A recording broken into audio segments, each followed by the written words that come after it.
So, ngayon po, dito naman po tayo. Ngayong hapon sa Indo. So, papakita ko lang po yung ginawa namin ng kasama ko.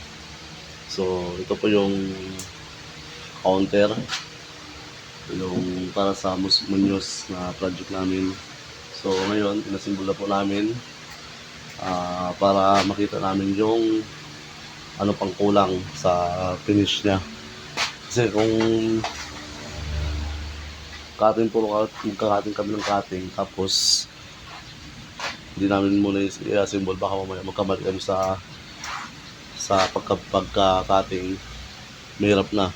So mas maganda yung i-assemble muna natin para makita yung yung kulang.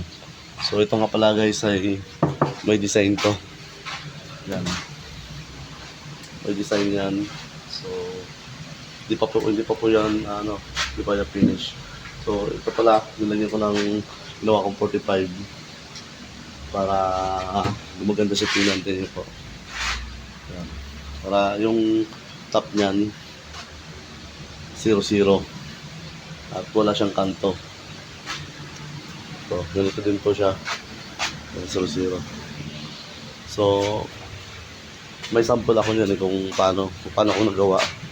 Kasi inayos ko yung table machine namin, yung cutting table machine para magamit namin yung 45 niya. So ito pala yung sample ko. Ito pala yung sample ko na ginawa para magkatugma. Yan yung pagkakabit. Yan. Kaya pag titingnan mo siya, yun na.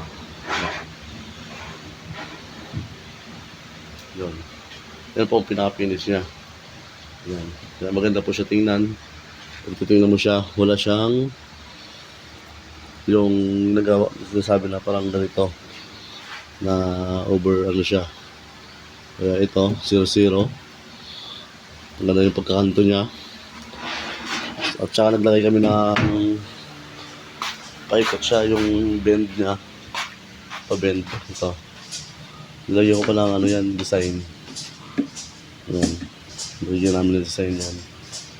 So, hindi na namin inigingan yan kasi matatak pa naman po yan. Para So, yun guys. May mga shelves pa to. May mga shelves pa.